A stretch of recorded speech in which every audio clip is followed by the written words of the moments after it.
Ola, boas tardes.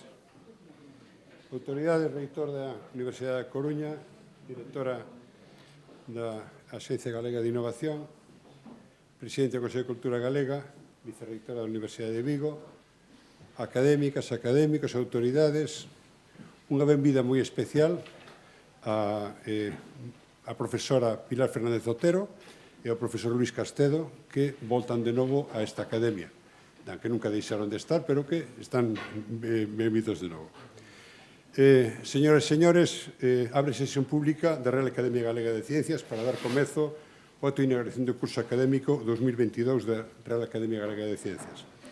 Ten a palabra a profesora Pilar Bermejo, secretaria da Real Academia Galega de Ciencias, para presentar os resumos de actividades levadas a cabo no ano 2021.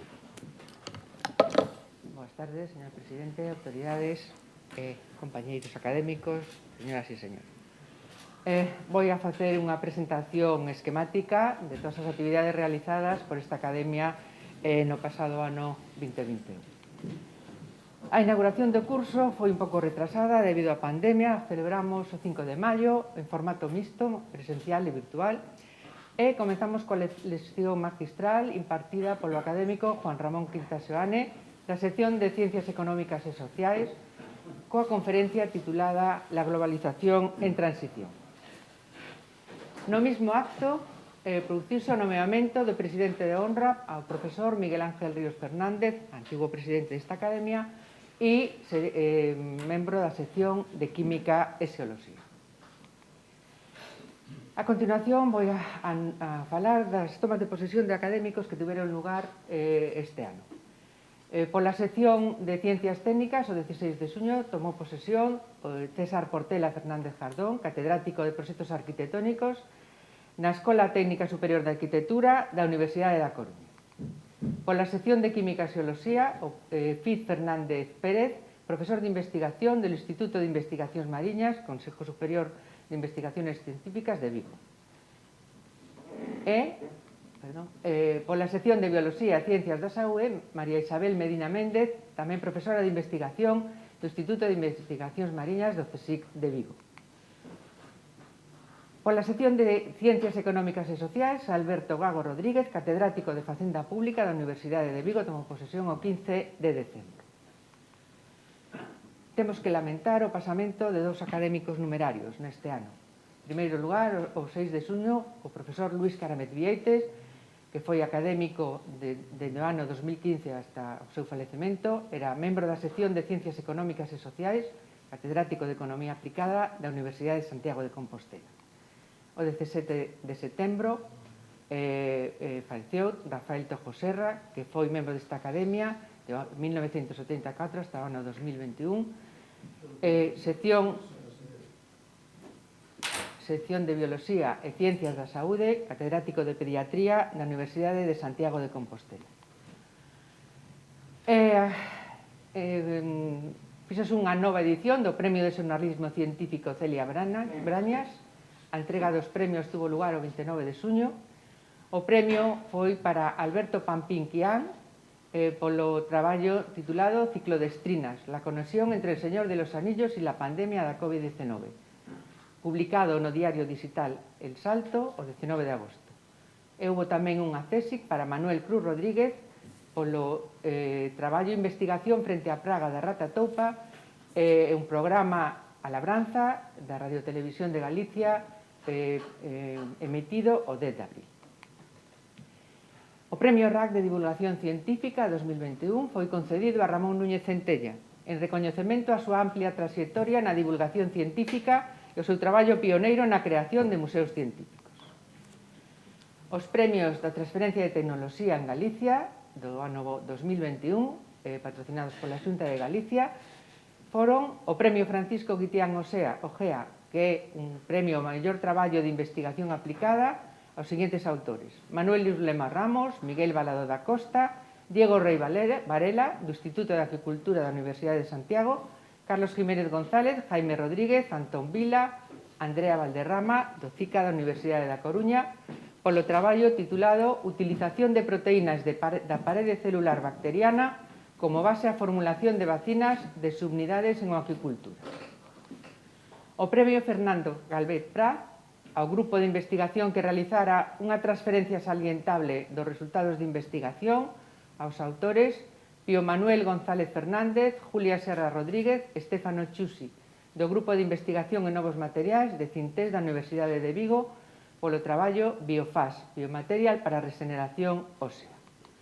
E o Premio Ricardo Vescansa Martínez, para un caso de éxito empresarial de implantación da tecnoloxía transferida á empresa Alice Biometric, polo traballo Alice, la creación de unha spin-off por la transferencia desde un centro tecnolóxico. Celebrouse a 24ª edición do ciclo de conferencias Avances en Ciencia e Tecnoloxía no mes de xuño. Este ano, este ciclo estuvo dedicado a avances recentes no recoñecemento do cancro, bases moleculares e aplicación a clínica. Celebrouse tamén o 24 de setembro a Noite Europea das Investigadoras e Investigadores nun acto en formato mixto, presencial e virtual, emitido desde a aula magna da Facultade de Química, no que participaron, ademais de xóvenes investigadores, os académicos María José Alonso, Senén Barro Meneiro e Pedro Merino, que a mesa redonda foi dirixida polo profesor Jorge Mir. A mesa redonda tiña como temática Sonrisos e vaguas ou pensabas que investigar era distinto, a realidade humana detrás da ciencia. O 8 de outubro celebramos o Día da Ciencia en Galicia coa científica galega do ano, Jimena Fernández de la Vega, pioneira da xenética médica en España. Nos actos previos tuvo lugar en primeiro lugar a presentación do libro no Consello da Cultura Galega, libro titulado Jimena Fernández de la Vega, un modelo de científica adiantada ao seu tempo, libro que foi presentado por noso compañeiro Antonio Álvarez de Sousa, podemos ver na fotografía, presidenta do Consello da Cultura Galega, presidente da Academia, e María Teresa Jiménez de la Vega, que é sobrina da persona homenajeada. Tamén nos outros previos, o descubrimento da placa colaborativa no Parque das Ciencias, que é patrocinado polo Concello de Santiago de Compostela, e a plantación no Parque tamén das Ciencias da camelia xapónica, con nombre Jimena Fernández de la Vega, cedida pola Diputación Provincial de Pontevedra. No acto central do Día da Ciencia, Ángel Carracedo impartiu unha conferencia sobre o semblante de Jimena Fernández de la Vega e María Teresa Fernández de la Vega, presidenta do Consejo de Estado, impartiu unha charla sobre o carácter personal da homenajeada. O mesmo Día da Ciencia entregáronse as medallas de investigación da Real Academia Galega, a medalla Ángeles Alvariño González da sección de Biología e Ciencias da Saúde, a medalla Isidro Parga Pondal da sección de Ciencias Técnicas, a medalla Domingo García Sabel Rivas da sección de Ciencias Económicas e Sociais, a medalla Enrique Vidal Abascal da sección de Matemáticas, Física e Ciencias da Computación e a medalla Antonio Casares Rodríguez da sección de Química e Xeoloxía. A medalla Ángeles Alvariño González foi para Carmen Álvarez Lorenzo, da Facultade de Farmacia da Universidade de Santiago de Compostela. A medalla Isidro Parga Pondal para Luis Castedo Rivas, Facultade de Informática da Universidade da Coruña. A medalla Domingo García Sabel Rivas para Carlos Servés Veloso, da Facultade de Ciencias Económicas e Empresariais da Universidade de Vigo. E a medalla Enrique Vidal Abascal para Manuel Ladra González, da Facultade de Matemáticas da Universidade de Santiago de Compostela. E, por último, a medalla Antonio Casares Rodríguez para María Antonia Señarí Rodríguez, da Facultade de Ciencias da Universidade da Coruña. Celebrouse o segundo ciclo de conferencias Aida Fernando Ríos, desde o mes de abril hasta o mes de decembro, ciclo que é coordinado por nosa compañeira, pola vicepresidenta da Academia, e que tuvo lugar en formato webinario, un ciclo financiado pola Diputación de Pontevedra. Celebrouse tamén a 32ª edición do ciclo de conferencias Luisa Sorei, que é coordinado por noso compañeiro Antonio Rigueiro. En este caso, este ciclo é financiado pola Diputación de Lugo e a temática foi a digitalización do sector agrario en Galicia. Editouse un novo número da revista A Ciencia en Galicia e, por último, mencionar premios e distinción de diferentes académicas e académicos. Juan Lema Rodicio foi nomeado doutor honoris causa pola Universidade de Valladolid e laurea magistralis ad honorem polo Politécnico de Milán. María José Alonso Fernández recibiu os seguintes premios. 17 Premio Burdinola 2021, Premio Fundación AstraZeneca, ingresou na Real Academia Belga de Medicina, Premio Nacional de Investigación Juan de la Cierva, Premio Nacional de Nanotecnología NOB 166. Venceslao González Manteiga obtuvo Premio Nacional de Estadística. César Portela Fernández Jardón foi nomeado Académico de Honor da Real Academia Galega de Bellas Artes. José Antonio Redondo López, Conselleiro Maior do Consello de Contas no seu segundo mandato. Juan José Nieto Roy, Premio Conde de Cartagena de Investigación Translacional da Real Academia Nacional de Medicina de España. Miña Manteiga Outeiro foi nomeada vicepresidenta da Sociedade Española de Astronomía. Fernández Pérez González, Premio Galicia de Innovación e Deseño na categoría Trayectoria Innovadora. Antonio Rigueiro Rodríguez, Premio Luis Portela Garea Promoción do Uso de Galego, da UST, Presidente da Asociación Forestal de Galicia. Senén Barro Ameneiro, Premio de Investigación da Sociedade Científica e Informática de España, Fundación BBVA. Xosé García Bustelo, Premio Internacional de Investigación Oncológica Científica e Técnica Ramiro Carregal. Luis Liz Marzán, académico de número de la Real Academia de Ciencias Exactas, Físicas y Naturales de España. Y Marisol Soengas González, Premio Fundación Carmen y Severo Ochoa 2021. Muchas gracias. Muchísimas gracias.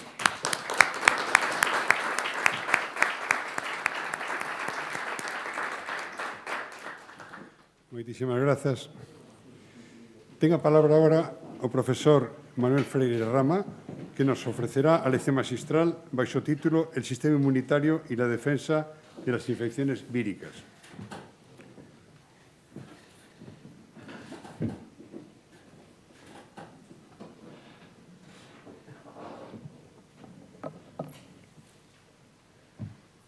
Presidente de la Academia, rector de la Universidad de La Coruña, directora general de GAIN, vicerrectores, presidenta del Consejo Galego de Cultura de Galicia, académicos, señoras y señores.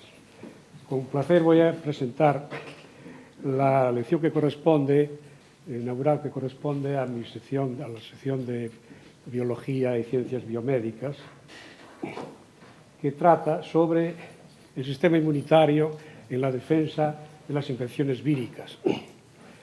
El inmunitario es un sistema del que se han dotado todos los seres vivos para defenderse contra la aparición de agentes externos, agentes agresores que pueden dañar su biología. Una de las características del sistema inmunitario es la evolución biológica, en la escala biológica, que hace que organismos unicelulares puedan ejercer ya defensa inmunitaria y va progresando hacia los organismos superiores, donde en el caso de los mamíferos o vertebrados superiores alcanza un nivel de complejidad muy extremo, muy importante. La presentación que voy a hacer del sistema inmunitario y su intervención, su participación en la defensa de las infecciones víricas, lo vamos a partir en estos tres aspectos. Primero, una breve presentación del sistema inmunitario y de sus principales componentes. Luego pasaremos a ver también, muy someramente, las actividades de la inmunidad innata y la inmunidad adaptativa, los dos formatos en que el sistema inmunitario se manifiesta. Y finalmente, pues, utilizaremos unos minutos para presentar las propiedades, las características que el sistema inmunitario tiene en la defensa vírica, como corresponde a la situación actual de la pandemia que nos invade. Estos son los principales actores del sistema inmunitario, las células inmunitarias. Se originan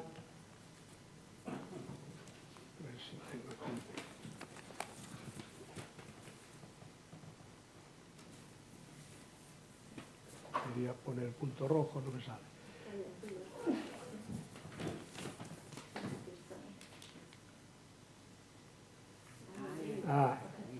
Se originan en la médula ósea a partir de una célula primordial, una célula madre, cuya peculiaridad es una habilidad pluripotente de dividirse en dos grandes tipos de poblaciones. Poblaciones linfoides, que son estas que tenemos a la derecha, y poblaciones mieloides, que son estas que tenemos a la izquierda. La peculiaridad de esta división es que una célula madre existe por cada 50.000 células en la médula ósea y tiene la propiedad de desarrollar, de producir millones de células, del orden de 1 billón de células en pocos días, que van a funcionar a lo largo de la vida del individuo, ¿no?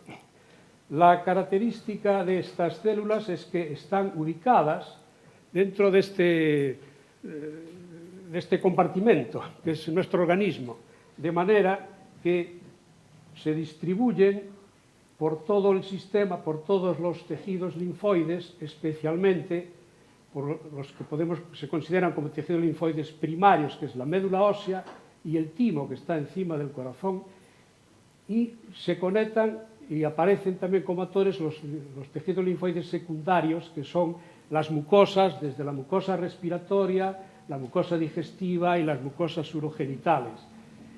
Todo esto comunicado a través de los sistemas sanguíneo y linfático que permiten toda la interconexión y el paso de todas estas células por medio de los distintos tejidos linfoides que aparecen, que se distribuyen en nuestra anatomía, ¿no?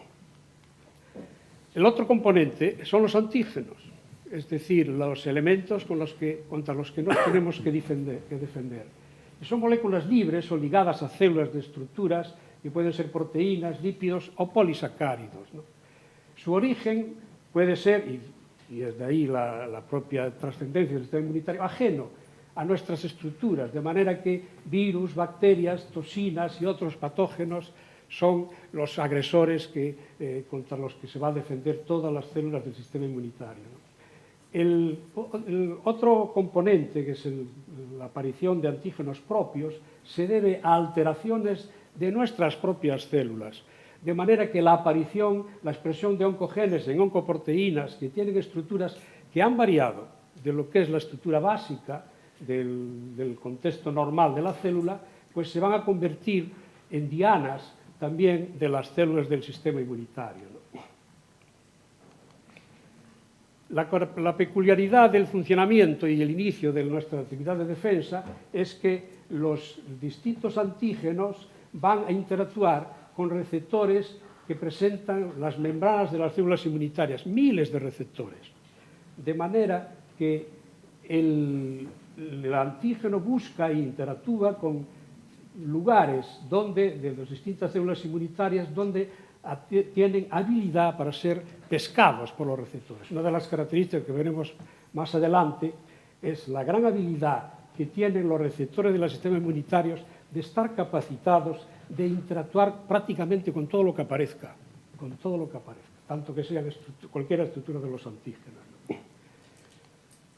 Una de las peculiaridades de esta interacción es que bueno, simplemente lo vamos a presentar aquí someramente, es que esta interacción provoca un disparo de habilidades de expresión génica dentro de las células del sistema inmunitario, donde cientos de reacciones se ponen a funcionar como consecuencia de la simple interacción de los antígenos con los receptores de las células inmunitarias que están en la superficie de las células inmunitarias.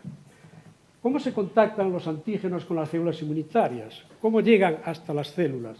Pues la característica es que los antígenos ajenos deben de atravesar las barreras anatómicas, mientras que los antígenos propios, nacidos de la propia actividad de nuestras células, estas estructuras anormales de las oncoproteínas, por ejemplo, los tenemos ya dentro, ya están dentro.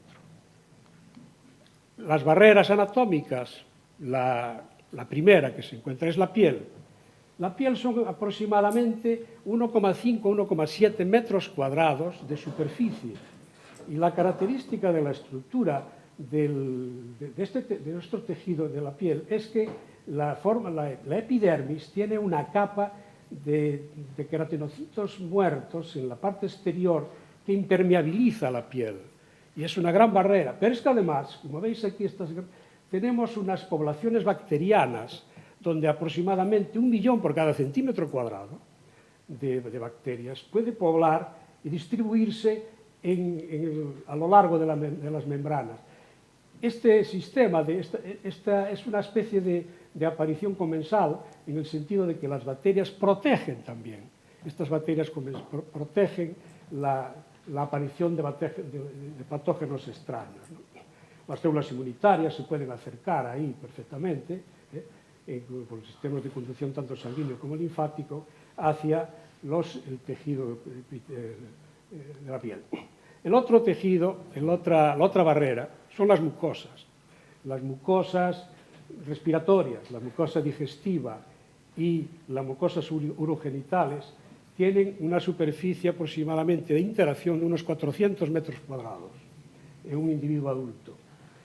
La característica estructural de estas células, de estas membranas, de estas mucosas, las tenemos aquí representada en un ejemplo de una mucosa digestiva, donde las células epiteliales se distribuyen a lo largo de las crestas en lo que es, digamos, la parte exterior del sistema digestivo. Lo mismo ocurre con el sistema respiratorio.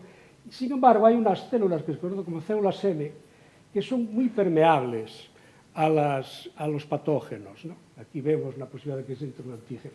La característica es que además estos sistemas, sobre todo el sistema digestivo, está protegido también por bacterias comensales, igual que en la piel, pero en este caso trillones de células, hasta casi medio kilo de microorganismos, sobre todo bacterias y hongos, que protegen, están interactuando con las células epiteliales y protegen la entrada, el acercamiento de patógenos. Hoy día, la propia actividad de la microbiótica que hay aquí en el sistema digestivo constituye un elemento fundamental y aporta a lo que es el funcionamiento no solo del sistema inmunitario, sino también del sistema nervioso. La implicación, la entrada el intercambio que se produce en el sistema digestivo y la propia acción de la microbiótica que existe en él, pues modifican y en unos casos benefician, en otros casos perjudican el conjunto de la biología del individuo, ¿no? El otro sistema, el otro formato en que pueden aparecer los antígenos, es decir, son los antígenos propios, que aparecen, aquí vemos pues una simplificación de 3 formatos en los que distintos tipos de oncoproteínas pueden aparecer. Y una de las características de la aparición de estos antígenos es que aparecen fragmentos de ellos en lo que se conocen como complejos de histocompatibilidad de las células. Todas las células, prácticamente todas las células, tienen complejos de histocompatibilidad de tipo 1. Este es histocompatibilidad de tipo 1, los veremos más adelante. Y también aparece aquí, pues lo que vamos a ver también después, es que una infección por virus genera también proteínas ajenas, pero generadas dentro de la propia célula. Y eso hace que las estructuras víricas sean presentadas también por complejos de histocompatibilidad de tipo 2, ¿no? La interacción de los antígenos con las células inmunitarias da lugar a lo que son las modalidades de defensa. La defensa innata o inmediata y la defensa adaptativa. La defensa innata, yo creo que es mejor, más correcto denominarla como inmediata, porque innata también es la adaptativa, se caracteriza porque a los pocos minutos de aparecer el antígeno, atravesando las barreras, pues las células inmunitarias, especialmente células de la familia de los mieloides, se acercan a ellas, células dendríticas, macrófagos, bueno, fundamentalmente estas dos, ¿no? Neutrófilos también, no se hablaba. Se interactúan rápidamente con ellas y se inicia la habilidad de la defensa, que vamos a ver después. En el caso del sistema adaptativo, la puesta a punto de las células B y de las células de linfocitos T para ejercer la inmunidad adaptativa lleva días, incluso semanas, y por eso tiene que adaptarse. La aparición del antígeno provoca el inicio de la adaptación y ya veremos cómo se produce esta, ¿no? Vamos entonces con la inmunidad innata como los principales actores que que van a funcionar aquí son los fagocitos, macrófagos, neutrófilos, células dendríticas, que aparecen. Sistema de complemento. No vamos a ver mucho sobre el sistema de complemento, para no alargar mucho la charla, no lo mencionaremos después más adelante, pero son unas células, estructuras, son proteínas circulantes por el sistema sanguíneo que aparecen en mucha cantidad y que tienen un efecto muy importante en lo que es toda la, digamos, la cooperación, incluso cooperación de forma desagradable en la respuesta inmunitaria. La actividad de los fagocitos se inicia como consecuencia de la activación, de la interacción de los antígenos con los receptores. Lo que tenemos aquí es una representación de una célula dendrítica o un macrófago, nos vale igual, donde vemos decenas de antígenos, de receptores que pueden interactuar con todo tipo de antígenos. Fijaros aquí, lípidos, ácidos nucleicos, ribonucleicos, desoxirribonucleicos, células muertas, anticuerpos, proteínas, etc. De manera que la característica de esta interacción hace que el antígeno sea endocitado por la célula, cuya finalidad principal es eliminarlo. Pero concomitantemente con eso, y es fundamental, aparece la habilidad de que fragmentos de esos antígenos van a aparecer en la superficie de estos fagocitos, de los macrófagos, de las células dendríticas principalmente. Por eso se conocen como células presentadoras de antígenos. ¿Y cómo aparecen estos antígenos, partes de estos antígenos en las membranas? Pues aparecen transportados por complejos de histocompatibilidad.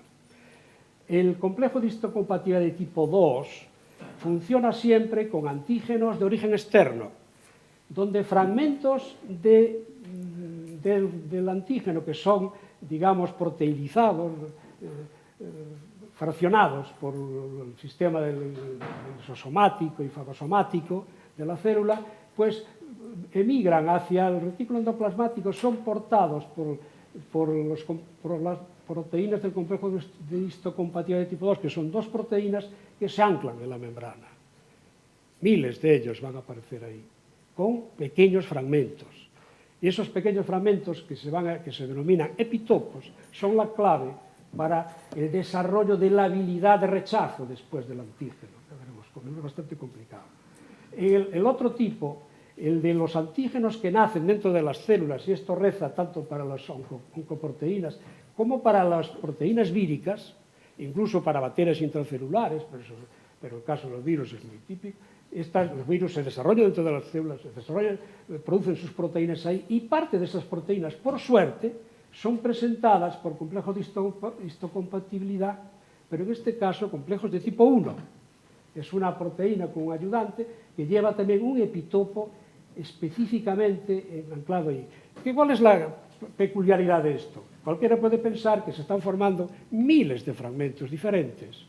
Y nosotros tenemos capacidad de ofertar complejos de histocompatibilidad para semejante cantidad. Pues sí, la característica del polimorfismo de los complejos de histocompatibilidad hace que hasta 10 a la 20 tipos, habilidades, digamos, diferentes de los complejos de histocompatibilidad los hace asequibles a cualquier fragmento de antígeno. Eso es lo maravilloso del sistema inmunitario. Vamos entonces con la otra faceta de la defensa inmunitaria, que es la inmunidad adaptativa. La inmunidad adaptativa, como apuntaba antes, está ejercida por los estirpes linfoides de linfocitos T y linfocitos B. Decir que la mayoría de la población son linfocitos T, un 70% son linfocitos T y un 20% son linfocitos B. Y estos van a desarrollar tanto la inmunidad celular como la inmunidad humoral. Vamos a ver cómo este proceso para ejercer la inmunidad celular y humoral lleva tiempo, lleva mucho tiempo, lleva hasta 2 semanas. Y el escenario en el que se producen esas habilidades es este, en el que desde la médula ósea, donde nacen estas células, son diferenciadas, porque las células del sistema inmunitario que presentamos al principio se caracteriza porque sí, se derivan, pero como se puede entender, se produce un proceso de diferenciación concomitante. Cada división de la célula da una célula diferente. Y esa posibilidad, esa impronta hace que los linfocitos T sean habilitados para irse al timo, a una glándula primaria que está encima del corazón, los lóbulos que tenemos aquí, y otras van a permanecer en la médula ósea, que son los linfocitos B. Los que van al timo, de ahí su nombre, se llaman linfocitos T, y los que quedan en la médula, de ahí su nombre, BOM, se quedan en la médula, en la propia médula. La peculiaridad de este tránsito es que estas células en estos órganos linfoides primarios van a aparecer en ellos receptores. Las células inmunitarias innatas ya tenían sus receptores, estas no, las tienen que fabricar y tienen que desarrollar, su habilidad inmunológica para que estos linfocitos, pues, o sea, en proceso de maduración, tengan después la capacidad de buscar al antígeno, ¿no? Vamos con los linfocitos T. Los linfocitos T maduran en el timo, en la glándula tímica. La glándula tímica es una glándula de aproximadamente en humanos, en la pubertad llega hasta los 70 gramos e involuciona rapidísimamente con la edad. De manera que yo mismo y los que pasan de 65 tienen ahora un timo de 7 o 8 gramos nada más. El timo involuciona de una manera tremenda. ¿Eso qué significa? Que vamos a tener un problema con el suministro de linfocitos T, con la aportación de linfocitos T al sistema circulatorio. Pero vamos entonces al proceso. ¿Qué ocurre dentro del timo? Dentro del timo han llegado las células de la médula ósea, se denominan timocitos, sin ningún receptor. Van a recorrer un camino desde la parte de la cortical a la parte medular, donde van a estar tropezando, entre comillas, con macrófagos, con células dendríticas, con células estromales del propio timo, con factores solubles que van a propiciar la habilidad del linfocito T para generar receptores. Pero ¿cuál es la característica? Que ese receptor, esa habilidad con que va a salir de receptores, que va a salir el linfocito T de la médula del timo, debe de ser capaz de reconocer lo externo, pero no lo propio. De manera que esa es la gran trascendencia de la maduración tímica de los linfocitos T. Son adiestrados para que al salir pesquen exclusivamente lo ajeno y se olviden de lo propio. Eso es, por desgracia, eso falla, y muchísimas de las reacciones autoinmunes derivan de fallos en esa habilidad, en esa impronta que deben de tener los linfocitos T en el timo. Esta es una imagen donde representa este camino de ganancia de los receptores en las células, y voy a nombrar dos, que son los CD4, CD8, junto con voy a nombrar tres, el TCR, que es que es el receptor específico de antígenos, y los CD4, CD8 son auxiliares, receptores auxiliares, elementos auxiliares de la superficie de la célula, que han evolucionado de manera que esto le va a servir para que las células que sean capaces de interactuar con antígenos, con proteínas propias, sean eliminados por apoptosis rápidamente.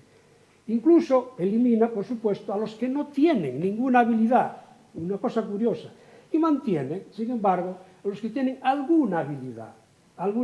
Ya veremos qué trascendencia tiene eso. Y van a permanecer, van a pervivir, pues, las poblaciones CD4 positivos, que son linfocitos que llaman TH auxiliares, y las poblaciones CD8 positivos, que son linfocitos TC, citotóxicos. Estos representan aproximadamente el 10% de las células que han entrado en el timo. De manera que el 90% de las células mueren por apoptosis. Tenemos que estar aportando entonces energía al sistema para que, aún con esa pérdida, todo eso funcione, ¿no? Estos linfocitos, estas dos poblaciones que salen de ahí, pues van a ejercer lo que se conoce como inmunidad celular. Y en este esquema tenemos un poco todo, que la vamos a ver después más adelante. La peculiaridad es que en linfocitos T tenemos dos grandes poblaciones de linfocitos T que han salido del timo, los TH auxiliares y los TC que tenemos aquí. Los TH tienen la peculiaridad de que al salir del timo tardan 3 o 4, unos 5 días de vida, tienen unos 5 días de vida. Si no encuentran un antígeno, mueren también. Y la forma de que permanezcan y vivan es precisamente el ejercicio de la defensa. ¿Cuál es ese? Pues el que el linfocito TH se va a interactuar con un epitopo que haya presentado un macrófago o una célula dendrítica que se ha comido antes al antígeno. Y entonces esta es una gran selección clonal, de manera que una población de linfocitos T se adiestra a reconocer un determinado antígeno y se multiplica. Se multiplica. En el caso de los linfocitos TC, el linfocito TC, ahí Nair, salido del timo, encuentra por primera vez una célula infectada por un virus o encuentra por primera vez una célula tumoral. Y eso lo adiestra para que se diferencie a lo que son linfocitos capaces, CTL, o linfocitos activos, completamente activos, que tienen la habilidad de destruir a la célula diana, a esa célula que les ha presentado el antígeno. Pero una cosa muy importante, que veremos varias veces, es que esa diferenciación provoca también la formación de células T de memoria. Lo mismo ocurre con los linfocitos TH, también hay linfocitos TH de memoria. ¿Eso qué significa? Que no todos...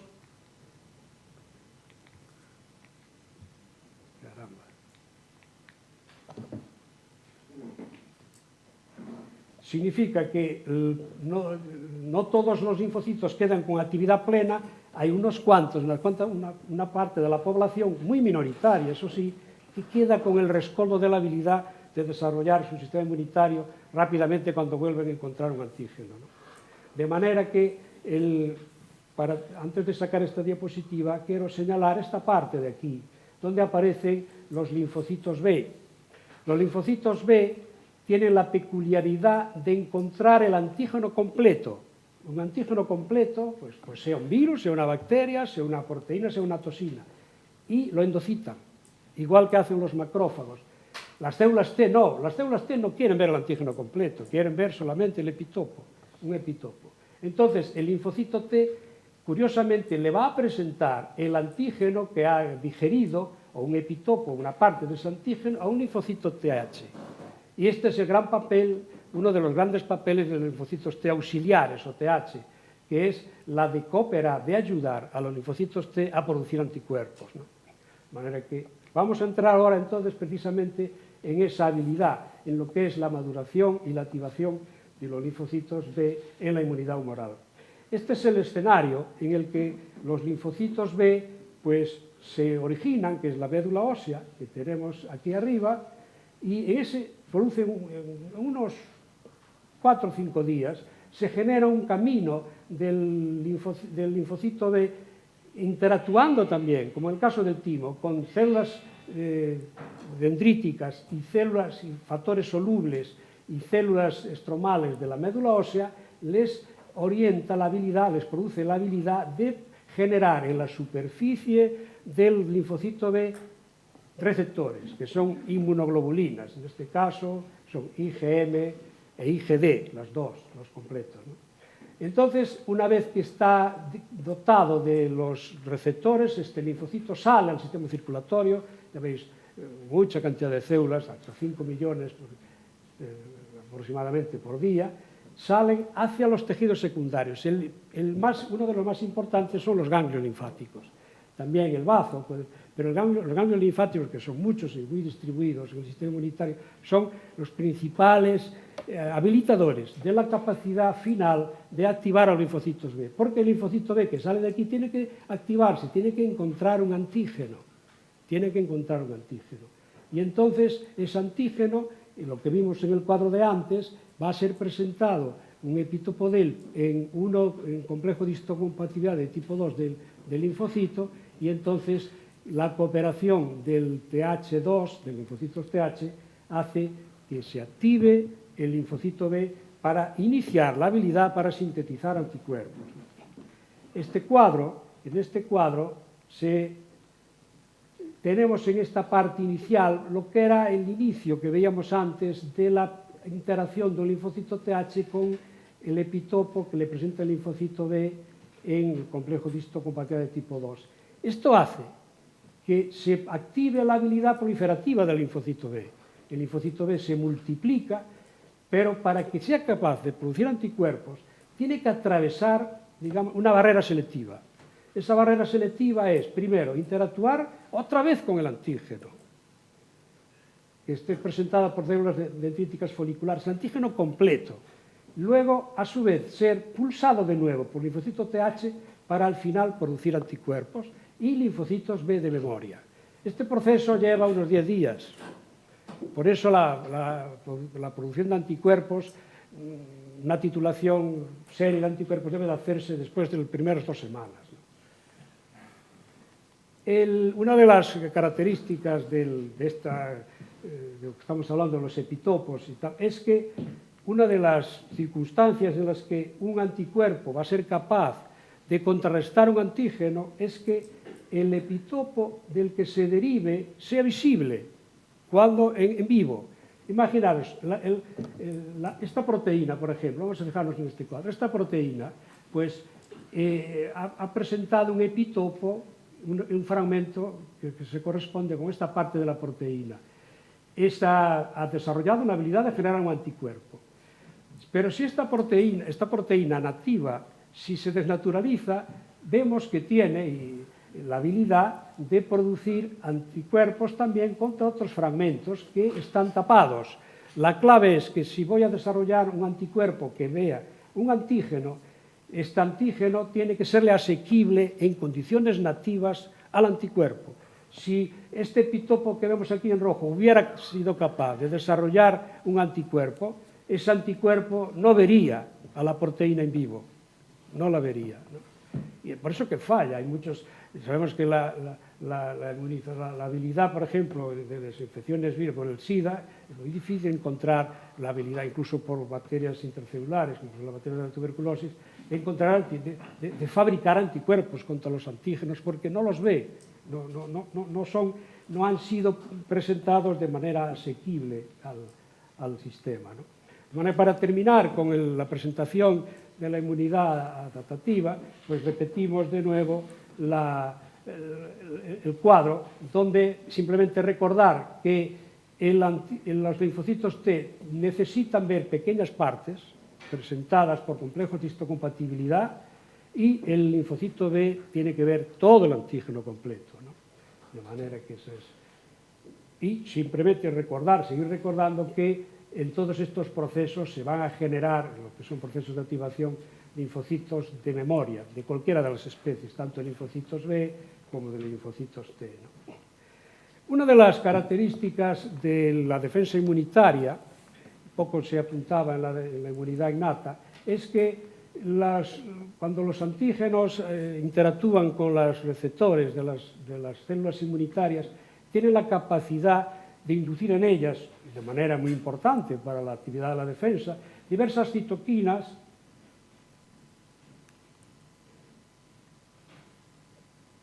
proteasas, radicales libres de oxígeno, factores de coagulación, prostaglandinas. ¿Esto qué significa? Significa que aquí se vierten productos que son indispensables para el control del propio sistema inmunitario, pero que son, a su vez, muy agresivos para el sistema inmunitario. Fijaros, por ejemplo, en los factores de coagulación. Y ese es uno de los problemas que tenemos con la infección del SARS, ¿no? De manera que estos elementos generan procesos inflamatorios, que significa que una infección, un sistema de activación, una activación continuada de las células inmunitarias desgasta, envejece nuestro sistema y agrede nuestro sistema, y muchas de las apariciones de inmunodeficiencias, incluso transformaciones cancerígenas, etcétera, son derivadas de la presencia incontrolada de estos factores que se liberan cuando el sistema inmunológico funciona normalmente, ¿no? De manera que este cuadro representa lo que sería una panorámica general de un proceso de aparición de un antígeno y la producción de factores que veis aquí reseñados, citoquinas, prostaglandinas, histamina, etcétera, y un sistema de control no solo de la presión sanguínea, sino también del sistema de coagulación sanguíneo, ¿no? afectan muchísimo al sistema circulatorio, además tiene actividades quimotácticas, etc. Y además una cuestión, que simplemente un minuto, decir que el complemento es diana también de los antígenos, y los antígenos, el complemento genera una habilidad de poder eliminar antígenos, como puede ser, por ejemplo, una bacteria que tenemos aquí, o incluso un virus, anclándose en su superficie. Pero eso genera lo que se conoce como anafilotoxinas, fragmentos pequeños de las estructuras del complemento, de las proteínas del complemento, que son proteínas de una cierta magnitud, y esos fragmentos pequeños tienen la habilidad de actuar con los mastocitos, de interactuar con células inmunitarias, y a su vez les provoca a ellos la habilidad de secretar agentes agresores. De manera que las anafilotoxinas, la activación de las anafilotoxinas es un sistema muy agresivo para lo que es el organismo, porque son, digamos, el buen funcionamiento de nuestro sistema celular, ¿no? Este es un resumen final de todo este resultado de la activación, donde este cuadro representa, personalizado en un macrófago, pero una célula dendrítica hace prácticamente lo mismo, la habilidad. Hay tres habilidades aquí que son esta ayuda a la diferenciación, la activación de linfocitos, incluso esto de la habilidad para eliminar a los patógenos, pero después hay cuadros como este, inflamación y fiebre, reorganización de tejidos, generación de tumores, actividad oxidativa sobre las células, que son efectos perniciosos. Y todo va a depender de la intensidad con que esta célula sea señalizada, con la intensidad o con la concentración de antígeno que esta célula pueda encontrarse, ¿no? Vamos ahora, para terminar, a hacer un repaso de la peculiaridad de la defensa inmunitaria contra las infecciones víricas. La defensa contra las... Bueno, sí. Nada, le di aquí a un botón de abajo.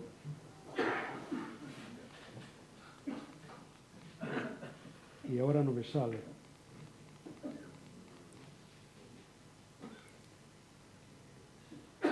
No me restaura el...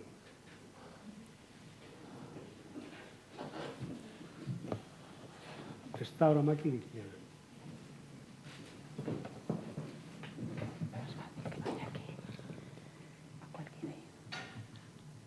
Sí, pasa. Claro, esto es lo primero. ¿Cuál es? Entra en la nuestra. Ahí, pasa. Ahora ya lo... Pasa un poco. Para ahí. Sí, porque ahora ya lo sigo yo.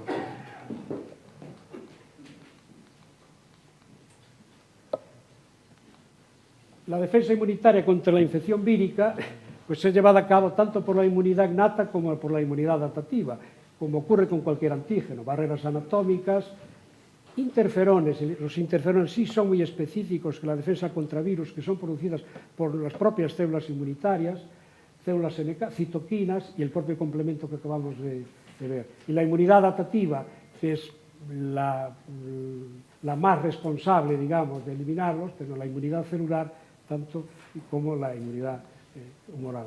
La estructura de un virus, la característica estructural de los virus, es que es una prueba de la inteligencia molecular, donde una simple asociación de un ácido nucleico y unas proteínas es capaz de generar un organismo, un individuo capaz de replicarse, de buscar la célula diana, etc. Es una cosa tremenda.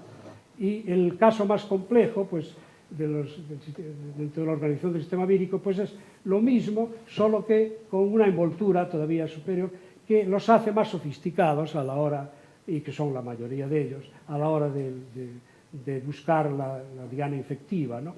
Una de las características del ácido nucleico que llevan los virus es que puede ser de dos tipos, bien ADN o bien ARN, con la posibilidad, en el caso del ARN sobre todo, de que sea ARN de doble hebra o de simple hebra, ¿no? Este es el virus de la gripe. Solo voy a presentarlo como ejemplo, que tiene 8 fragmentos de RNA ahí. decir que la característica de la aparición de RNA dentro de la estructura nucleica de los virus nos hace muy agresivos por la característica de la inestabilidad del RNA, que hace que las distintas, proles, las distintas multiplicación vírica, pues altera, hace fácil la alteración de la estructura de los cromosomas del RNA del virus. Eso altera la estructura del virus y altera la estructura también de los antígenos víricos, van a aparecer en la superficie. En la superficie del virus de la gripe tenemos estos dos, la hemaglutinina y la neuraminidasa, que son los encargados de anclar estas células, sobre todo a los epitelios respiratorios, ¿no? Este virus fue descubierto, la estructura en el año 34, 1934, ¿no? Y este virus, en los años 17 y 18, pues causó la pandemia más horrorosa de las infecciones. Mató a más de 50 millones de personas, lo que se llamaba la gripe española, que no era española, era americana, pero como España no estaba en la guerra mundial, era la única que publicaba los datos de defunciones, y entonces lo llamaban española. Y entonces, una de las peculiaridades de este virus es que cuando infecta, sus cromosomas son vertidos en la célula, en el núcleo de la célula que invade. Pero aquí que tiene esta importante propiedad. Cuando otra cepa distinta, otro virus de cepa distinta invade a la misma célula, se cambian los cromos, se intercambian los cromosomas. Y esto le da una variabilidad extraordinaria al virus y hace que cada 10 años aproximadamente aparezca una nueva pandemia vírica del virus de la gripe por una gran alteración de la estructura cromosómica del virus, ¿no? por este cambio de cromos que hace dentro del núcleo de la célula infectada, ¿no? Y este es el SARS-CoV-2. Esta es la estructura del virus. Es un virus mucho más simple que el virus de la gripe. Tiene un cromosoma más largo, bastante más largo, puede dar hasta 26 proteínas distintas, hasta 26 proteínas. Y tiene unos 25 a 40 espicas en el exterior de la célula, del virión, de la cápsula, que es la encargada de interaccionar con las células diana. Estas estructuras, la tenemos aquí al lado, son dos unidades, la S1 y S2, que tienen lo que vemos aquí señalizado así en oscuro, es el lugar donde este receptor se une a la célula que invade. ¿Qué células invade? Invade a los epitelios de todas las células circulatorias, los epitelios respiratorios, el riñón, incluso también el cerebro puede estar. De manera que la característica es que tiene una gran cantidad de dianas a las que este virus se puede anclar, ¿no? Y este es el ciclo del virus. El virus necesita dos proteínas fundamentales en la membrana de estas células epiteliales. Una es una proteasa que se llama TREPS2, tenemos siglas ahí, y luego la AC2, que es una angiotensina converting enzyme, una enzima que convierte la angiotensina 1 en angiotensina 2, que aparece en muchos tipos de células, ¿no? Necesita el virus el concurso de las dos. La proteasa esta pesca al virus por la espica, rompe la estructura S2 que le facilita la entrada. Y, por supuesto, la F2 hace de anclaje, hace de ancla. Entra el RNA del virus dentro del citoplasma, no pasa al núcleo. Y en el citoplasma empieza a traducir rápidamente, es una esmebra positiva, absorbe, roba toda la maquinaria de biosíntesis de proteínas de la célula huésped y fabrica una proteína, esta que tenemos aquí, que es una proteína que le ayuda a infectar, porque lo que hace esta proteína es eliminar todos los ácidos nucleicos propios de la célula para dejarle sitio al virus. Y el virus se desarrolla dentro del tejido del retículo, que es el retículo endoplasmático, y va formando, como veis aquí, cápsulas, y a su vez, dentro de las cápsulas sigue multiplicándose el virus, ¿no? Entonces, el virus va moviéndose a través del aparato de Golgi y sale al exterior. La salida del exterior tiene dos problemas. Una, que es el que esta salida es muy importante para el virus, que actúe sobre ella una proteasa que se llama furina. La furina se encarga de separar la S1, la estructura S1, S2 de la espica para facilitar la infección. El virus, si ha actuado la furina, infecta más rápidamente. Pero dice, pues si no actúa la furina, pero si no actúa la furina, lo que hace el virus es, en lugar de anclarse a la EC2, entra por endocitosis. De manera que todo este ciclo, otra de las peculiaridades es que la salida del virus altera los canales de calcio y hace que la célula pierda lípidos. Y ahí es donde está uno de los peligros. Esos lípidos que salen se convierten en dianas de los fagocitos y genera la habilidad del fagocito, destruyendo a esos lípidos, de generar factores agresivos, ¿no? De manera que y esto hace además una cosa muy importante, es una habilidad que tiene especialmente desarrollada en las células musculares, de manera que todo lo que ha padecido las infecciones de este virus tiene problemas musculares, porque el virus destroza la célula cuando sale y entonces hace que incluso hasta 9 o 10 células musculares se puedan fundir, y lo cual es una especie de una rotura fibrilar que hace que el individuo tarde mucho en recuperar la estructura muscular, ¿no? Ese es uno de los problemas. Y entonces este virus sale al exterior y busca su diana. Antes de sacar esta imagen, pues decir que este formato es el que está orientando, lo que vamos a ver enseguida, el diseño de antivirales. Los antivirales que se están desarrollando ahora se están funcionando.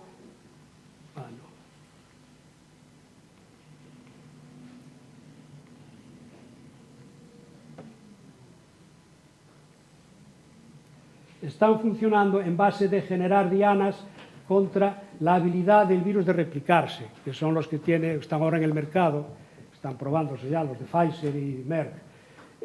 ¿Cuál es el problema? Es que estos antivirales tienen una habilidad de alterar la estructura del funcionamiento de la transcripción que no se está muy seguro de que no puedan afectar a las células propias, ¿no? A la habilidad de la transcripción de las células propias.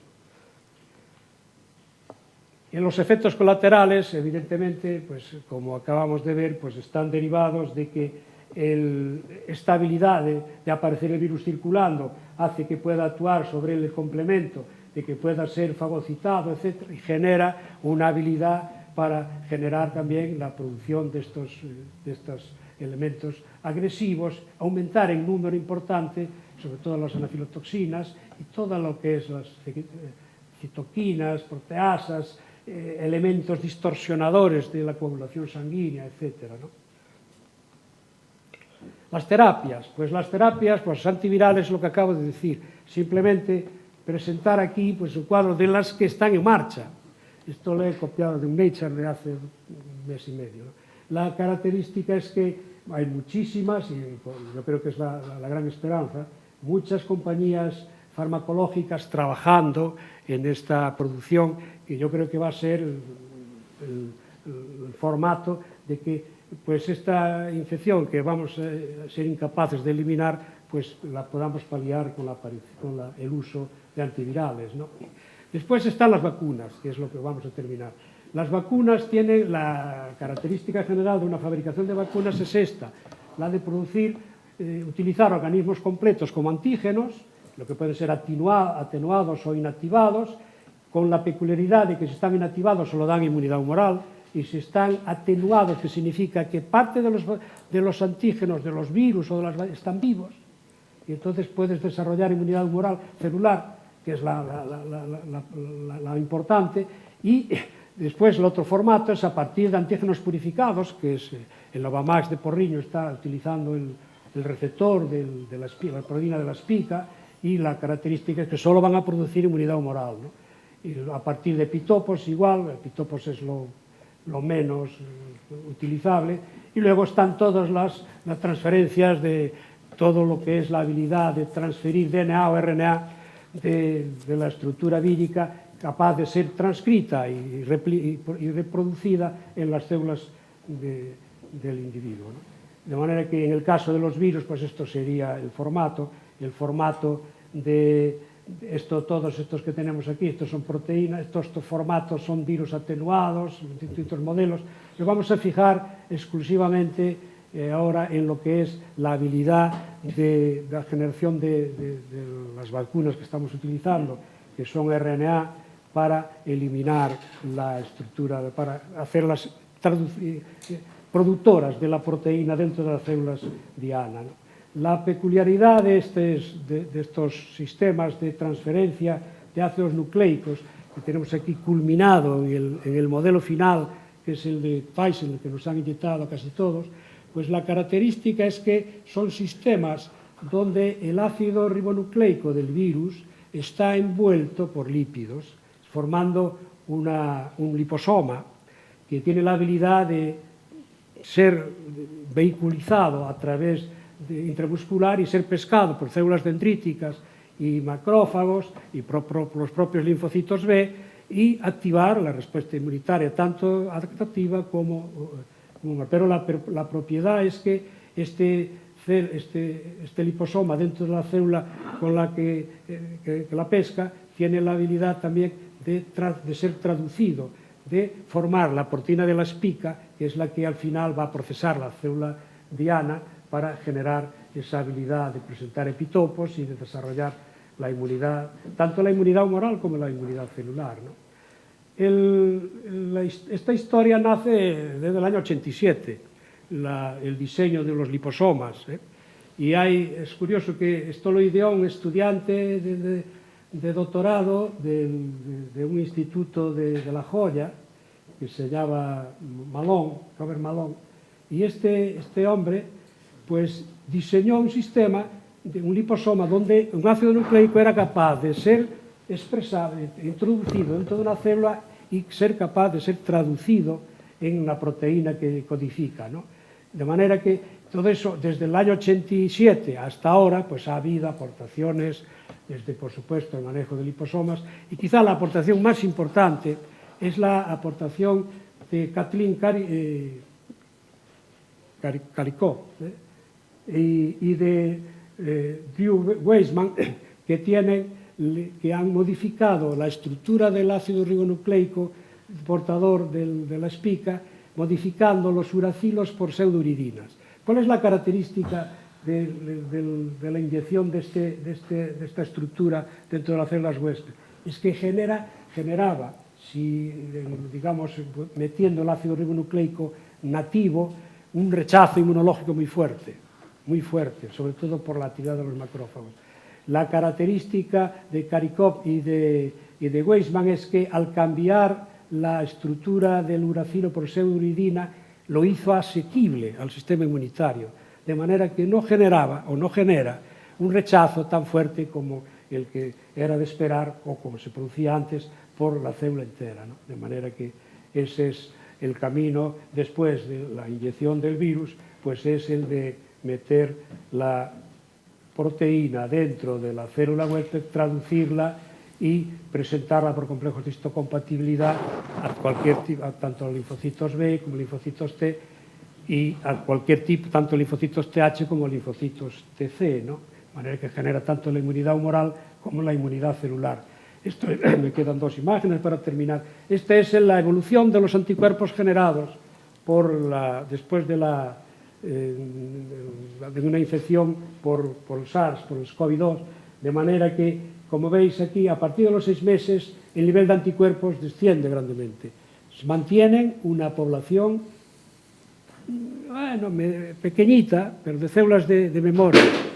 ¿Cuál es la cuestión?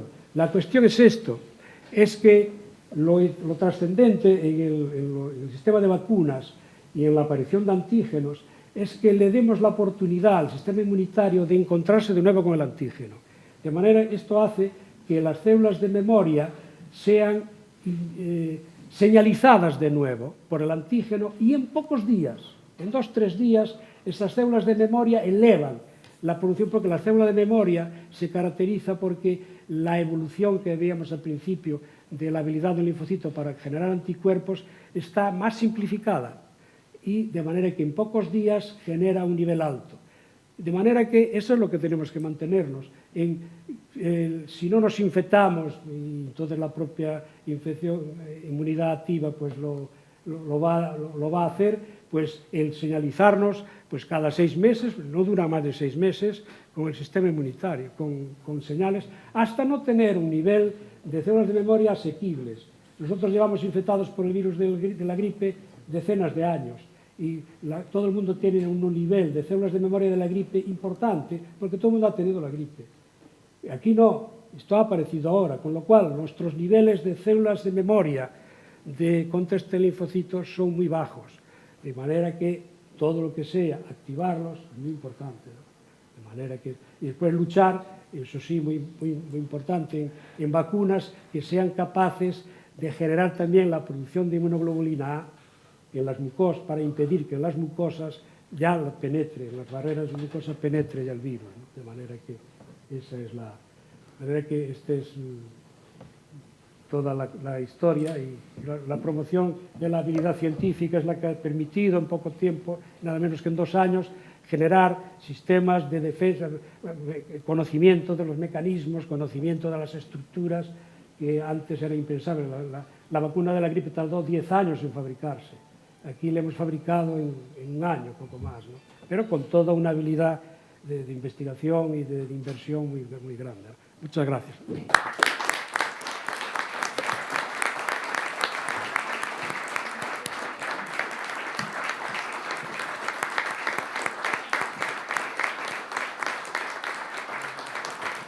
Bueno, moitas grazas, profesor Freire. A clausura do acto faremos conxuntamente co seguinte. Por lo tanto, vamos a suspender a sesión, a clausurar esta sesión, e comenzaremos a próxima aproximadamente a 7:20. 7 minutos para descansar un pouquiño. De acordo? Bien, gracias. Pero mira que es complicado el tema, ¿eh?